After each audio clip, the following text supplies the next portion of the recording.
বাংলাদেশ গণতান্ত্রিক দেশ হওয়ার কারণে যে কোনো কিছুতেই বিভিন্ন দলের ইন্টারফেয়ার দেখা যায়। যে কোনো কিছুতেই কোনো না কোনো রাজনৈতিক দল সেখানে অংশ নেয়। আর একটা জিনিস লক্ষ্য করে দেখবেন,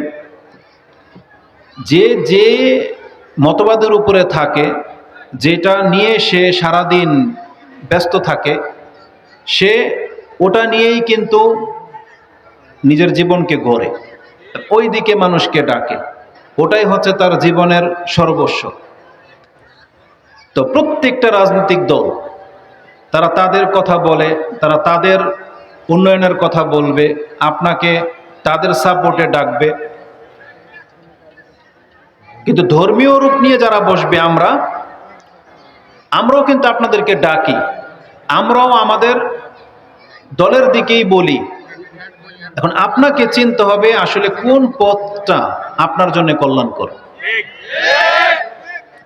কারণ প্রত্যেকটা মানুষ মুসলিম হিসেবে আমাদের কিছু দায় দায়িত্ব রয়েছে। আমরা যদি আমাদের সেই দায় দায়িত্বগুলো ভুলে যাই, আমরা যদি দুনিয়ার সন্তান হয়ে থাকি, তাহলে জেনে নেন এই দুনিয়া কিন্তু একদিন ধ্বংস হয়ে যাবে। এই দুনিয়া কিন্তু আপনাকে আগলিয়ে রাখতে পারবে না। আমাদেরকে পরকালমুখী হতে বলা হয়েছে, কারণ আমাদের আসল জগৎ হচ্ছে পরকাল। এই দুনিয়াটা হচ্ছে তুচ্ছ। এই দুনিয়াতে আমাদেরকে পরীক্ষা করা হচ্ছে বিভিন্নভাবে। আল্লাহ আমাদেরকে জানিয়েছেন যে এই পৃথিবীতে তোমাদেরকে সৃষ্টির মূল উদ্দেশ্য কি। আল্লাহ সুবহানাহু ওয়া তাআলা সূরা আয-যারিয়াত 56 নম্বর সূরার 51 নম্বর আয়াতে, 51 নম্বর সূরার 56 নম্বর আয়াতে আল্লাহ সুবহানাহু ওয়া তাআলা বলেই দিয়েছেন, ওমা খালাকতুল জিন্না ওয়াল ইনসা ইল্লা লিয়াবুদুন। আমি জিন এবং ইনসানকে সৃষ্টি করেছি কেবল একটা উদ্দেশ্য নিয়ে, যে এই পৃথিবীতে তারা কেবল আমার ইবাদত করবে। এটা হচ্ছে আমাদের সৃষ্টি হওয়ার মূল লক্ষ্য এবং উদ্দেশ্য। কিন্তু মানুষের নেচার কি? কোরআনে আল্লাহ সুবহানাহু ওয়া তাআলা বলেছেন, ইন্না সা'য়াকুম লাশাত্তা, নিশ্চয়ই তোমাদের কর্ম হচ্ছে বহুমুখী। যদিও আল্লাহ সৃষ্টি করেছিলেন একমুখী কর্ম করার জন্য, সেটা কি? আল্লাহর সন্তুষ্টি বা জান্নাত। কিন্তু দুনিয়াতে আসার পর আমাদের কর্ম হয়ে গেছে বহুমুখী, কারণ আমরা বিভিন্ন দলে বিভক্ত হয়ে গেছি। তাই আমরা কেউ এখন আল্লাহর বান্দা, কেউ আবার নিজের বান্দা হয়ে গেছে, কেউ অন্যের গোলামি করতেছে, কেউ টাকা পয়সার গোলাম হয়ে গেছে।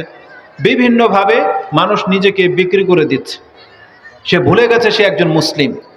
তা আজকের বক্তব্যের মধ্যে আপনাকে আমি কিছুটা স্মরণ করিয়ে দিতে চাই যে আমরা যে মুসলিম, এই কথাটা আপনাকে ভুলে গেলে চলবে না। সারাদিন আপনি যে কোনো কাজে ব্যস্ত থাকেন না কেন, আপনার একটা পরিচয় আছে, এটা মাথায় রেখেই আপনাকে কাজ করতে হবে। কারণ যখনই আপনার আত্মাটা উড়ে যাবে, মরে যাবেন আপনি, আপনার হিসাব কিতাব কিন্তু সব বন্ধ হয়ে যাবে। যা কিছু আপনি অর্জন করেছেন এই দুনিয়াতেই আপনাকে সেটা রেখে একাই পাড়ি দিতে হবে। সেখানে কোনো নেতা কিন্তু আপনাকে গিয়ে বাঁচাবে না। তাই জন্য নিজের কল্যাণ কিসে আছে আপনি সেটা আগে চুজ করবেন, যে আমার নাজাত কিসে আছে, আমার মুক্তি কিসে আছে। আলী রাদিয়াল্লাহু তাআলা আনহু থেকে ইমাম বুখারী রাহিমাহুল্লাহ, তিনি তার কিতাবুর রিকাক, অন্তরকে নরম করার অধ্যায় 81 নম্বর অধ্যায়ে তিনি একটি আসার এনেছেন। আলী রাদিয়াল্লাহু তাআলা আনহু তিনি আমাদেরকে উপদেশ দিয়ে বলতেন, ইরতাহালাতিদ দুনিয়া মুদবিরান ওয়ারতাহালাতিল আখিরা মুকবিলান ওয়া লিকুল্লি ওয়াহিদিন মিনহুমা বানুন ফাকুনু আবনাইল আখিরা ওয়া লা তাকুনু আবনাইদ দুনিয়া। তিনি বলতেন যে দেখো, এই দুনিয়া তোমাকে রেখে পেছন দিকে সরে যাচ্ছে, পেছন দিকে সরে যাচ্ছে, আর কবর তোমার সামনের দিক থেকে ধেয়ে আসতেছে। ওয়া লিকুল্লি ওয়াহিদিন মিনহুমা বানুন, ওই কবরেরও সন্তান আছে আর দুনিয়ারও কিছু সন্তান আছে। ফাকুনু আবনাইল আখিরা, তুমি পরকালের সন্তান হয়ে যাও, তুমি দুনিয়ার সন্তান হইও না। এটা তিনি বলতেন। আমাদেরকে যে রেখে দুনিয়া যে পেছন দিকে সরে যাচ্ছে এবং কবর যে খুব নিকটে চলে আসছে, এটা কি আপনার অনুভব হয়? যাদের হয় তারা নামাজ পড়ে, যাদের হয় তারা হালাল খায়, যাদের হয় তারা ইসলাম মেনে চলে, যাদের হয় সে কোনোদিন কোনো মানুষকে হত্যা করতে পারে না, যাদের হয় সে কোনোদিন সুদ খাইতে পারে না, যাদের হয় সে কোনোদিন দুর্নীতি করতে পারে না। এখন কাদের হয়, এখন আপনি চিনতে পারবেন তাদেরকে। তাহলে যারা প্রকাশ্য পাপে লিপ্ত, তাদের পরকাল যে খুব নিকটে চলে আসছে, আমরা তো দেখতে পাচ্ছি তার স্মরণ হয় না। সে মনে হচ্ছে যে চিরস্থায়ীভাবে পৃথিবীতে বেঁচে থাকার জন্য আসছে। আপনি আপনার জন্ম তারিখ থেকে নিয়ে শুরু করে মৃত্যুর ডেট একটু হিসাব করেন তো দেখি। আজকে আমাদের বয়স যাদের 30-40 ওভার হয়ে গেছে, যারা 50-এর কোঠায় আছেন, আপনি আপনার 50 বছর পেছনের থেকে ফিতা মাপেন, আর কবর কত দূর সামনে আছে আপনি একটু ফিতা ধরেন তো দেখি, দেখেন তো কোনটা বেশি কাছে। কবর বেশি কাছে, কিন্তু এটা নিয়ে আমরা ভাবি না। অথচ আমাদেরকে বলা হয়েছে পরকালমুখী হতে, কিন্তু আমাদের কর্ম তৎপরতা সব হচ্ছে দুনিয়াবি, দুনিয়াকে কেন্দ্র করে। আজকে 24 ঘন্টা ধরেন সারাদিন পার হয়েছে, আপনি একটা খাতা নেন, এক পাশে লিখেন যে আজকের চিন্তা কর্ম কতগুলো পরকালমুখী ছিল, আর আজকের চিন্তা কর্ম কতটা দুনিয়াবি ছিল, আপনি আপনার রেজাল্ট পেয়ে যাবেন। রাসূলুল্লাহ সাল্লাল্লাহু আলাইহি ওয়াসাল্লাম থেকে একটা হাদিস আমাদেরকে জানানো হয়েছে, একদিন তিনি জালাসা ওয়া নাহনু জুলুসান আও নাসা জুলুসান, মানুষগুলো বসে আছে, রাসূল সাল্লাল্লাহু আলাইহি ওয়াসাল্লাম বসা, ফিহি ইয়াদুন খাশাবুন ইয়ানকুতু বিহিল আরদ ইয়ানকুতু ফিহিল আরদ, এইভাবে আছে যে রাসূল সাল্লাল্লাহু আলাইহি ওয়াসাল্লাম কবরের পাশে বসা ছিলেন, জানাজা প্রস্তুত হচ্ছে, আর তিনি একটা কাঠি দিয়ে কি যেন আঁকছেন। এটা কে করে? যখন কেউ চিন্তায় মগ্ন থাকে, কারোর সাথে কথা বলতেছে, নিজে নিজেই কি যেন একটা ব্যস্ত। হঠাৎ করে রাসূলুল্লাহ সাল্লাল্লাহু আলাইহি ওয়াসাল্লাম মাথা তুললেন এবং বললেন, তোমাদের মধ্যে এমন কোনো ব্যক্তি নাই যার লিস্ট হয়ে গেছে, হয় সে জান্নাতি না হয় সে জাহান্নামী। লিস্ট হয়ে গেছে আল্লাহর পক্ষ থেকে, তার মানে কে জান্নাতি আর কে জাহান্নামী এটা ফাইনাল হয়ে গেছে, এটা লটকিয়ে দেওয়া হয়েছে। এ কথা শোনার পরে সাহাবায়ে কেরামরা প্রশ্ন করলেন, ফালিমা না'মালু ইয়া রাসূলুল্লাহ, যদি জান্নাত জাহান্নামের ফয়সালা হয়েই গিয়ে থাকে তাহলে আমরা কর্ম কেন করব? নামাজ কেন পড়ব? দান সাদকা কেন করব? জিহাদ কেন করব? যদি ফয়সালা হয়ে গিয়ে থাকে, যদি আমি জান্নাতি লেখা থাকে তাহলে হয়তো আমি ইবাদত না করব জান্নাতি। যদি আমার জাহান্নাম লেখা থাকে তাহলে আমি আরো সৎ হলেও আমি জাহান্নামী। জিজ্ঞেস করি তাহলে আমি আমল কেন করব? কিন্তু যে জবাবটা রাসূলুল্লাহ সাল্লাল্লাহু আলাইহি ওয়াসাল্লাম দিয়েছেন, এটা যদি পুরো পৃথিবীর মানুষ বা মুসলিমরা অন্তত স্মরণ রাখতে পারে, তাহলে তার জীবন পরিবর্তন হতে বাধ্য। কি বলেছেন তিনি জানেন? আমালু, তোমাদেরকে কর্ম করতে হবে, তোমরা কর্ম করো। এখন তুমি জান্নাতি না জাহান্নামী এটা প্রমাণ তোমার হাতে চলে আসবে দিন শেষে। সেটা কিভাবে? একটা এক্সাম্পল দিই। যেমন আপনার ডায়াবেটিস আছে না নাই, কিভাবে পরীক্ষা হয়, প্রমাণ হয়? রক্তের নমুনা দেখে, তাই না? ক্যান্সার নির্ণয় হচ্ছে আপনার পুরো বডি চেক আপ করার মাধ্যমে। যে কোনো একটা রোগ নির্ণয় করার জন্য আপনাকে একটা টেস্ট করাইতে হয়। এখন আমাদের মধ্যে এখানে যতজন মানুষ আছেন, আপনি কি পরীক্ষা করতে চান যে আপনি জান্নাতি না জাহান্নামী? একটু টেস্ট করেন তো দেখি। এটার জন্য আপনাকে কোনো ল্যাবে যেতে হবে না, এটার জন্য কোনো ডাক্তারকে আপনাকে স্ক্রাইব করতে হবে না, এটার জন্য আপনাকে আমাদেরকে কোনো হাদিয়া বা ফিদিয়া দিতে হবে না। আপনি নিজে নিজে আজকে পরীক্ষা করতে পারবেন এবং খুব সহজে আপনার কাছে রেজাল্ট চলে আসবে। আপনি এখান থেকে যাওয়ার পর আজকে রাতে যখন শুইবেন, তখন আপনি চোখ বন্ধ করে একবার ভাববেন, ফজর থেকে নিয়ে এশা পর্যন্ত 5 ওয়াক্ত নামাজের সময় ছিল, আজকে আপনার উপরে কতগুলো দায়িত্ব ছিল। এই দায়িত্বগুলো নিয়ে একটু ঘুমাবেন এবং ভাববেন যে রাসূল বলেছেন, আমালু কুল্লুন মুয়াসসারুন লিমা খুলিকা লাহু, তোমরা কর্ম করতে থাকো, তোমার কর্ম তোমাকে বলে দিবে যে তুমি জান্নাতি না জাহান্নামী। যেই ব্যক্তি জান্নাতি, তাহলে জান্নাতের কাজ করা তার জন্য সহজ, আর যেই ব্যক্তি জাহান্নামী, প্রতিদিন জাহান্নামের কাজ করা তার জন্য সহজ হয়ে যাবে। তার মানে আজকে আমরা যারা দাড়ি রেখেছি, টাকনার উপরে প্যান্ট, সিগারেট, জর্দা, বিড়ি, তামাক থেকে মুক্ত, হারাম খাননি, 5 ওয়াক্ত নামাজ ছাড়েননি, এই যে কাজগুলো, এটা কোথাকার কাজ? এটা জান্নাতের কাজ। আর যারা সুদ খেয়েছে, ঘুষ খেয়েছেন, মিথ্যা বলেছেন, দুর্নীতি করেছেন, মাপে কম দিয়েছেন, টাকনার নিচে প্যান্ট, দাড়ি ফেলে দিচ্ছেন, নেশা করতেছেন, মহিলা সংক্রান্ত বিষয়ে ফেসে আছেন, যে কোনো পাপে জড়িত, আর এটা আপনার জন্য সহজ, মানুষকে চাইলে হত্যা করে দিচ্ছেন, আল্লাহর আইনের বিরুদ্ধে গণতান্ত্রিক জীবনযাপন করতেছেন, এর জন্য মাঠে নামেন, এর জন্য রক্ত ঝরান, বলেন তাহলে এই যে রেজাল্টটা, একজন মুসলিমের জন্য যেই কাজটা করা কঠিন, সেটা কি? পাপ। নামাজ ছেড়ে দেওয়া একজন জান্নাতের লোকের জন্য সবচেয়ে কঠিন কাজ।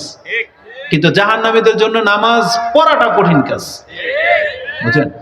হারাম, প্রকাশ্যে হারাম খাওয়া, মদ খাওয়া, এটা একটা জান্নাতি লোকের জন্য অত্যন্ত কঠিন কাজ, কিন্তু যারা খেয়ে নিচ্ছে সহজভাবে তাদের জন্য অত্যন্ত সহজ। মিথ্যা বলে নেওয়া সহজ, চুরি করা তাদের জন্য সহজ, কাউকে ঠকিয়ে দেওয়া সহজ।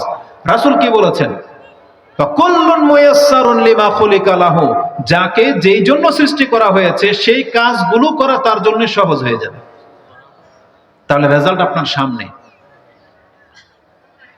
তো আমরা অধিকাংশ মানুষগুলো দুনিয়াবি কাজে লিপ্ত। যেখানে কল্যাণকর কাজ সেখানে আমরা মুসলিমদের সংখ্যা কম। এটা কি মানা উচিত না আপনাদের? আমাদের সমস্ত হুজুরদের কথা বাদ দেন, এটা রাসূল বলেছেন যে তুমি তোমার নামাজকে ঠিক করো, নামাজের হেফাজত করো। এই কথাটা তো মেনে নেওয়া উচিত আপনাদের। যদি এটা না মেনে নেন না, এটার পরিণাম কিন্তু খুব খারাপ হবে। জানেন খারাপ হবে কি? দারিমিতে একটা হাদিস এসেছে, রাসূলুল্লাহ সাল্লাল্লাহু আলাইহি ওয়াসাল্লাম তিনি একদিন এই 5 ওয়াক্ত নামাজ নিয়ে আলোচনা করছিলেন।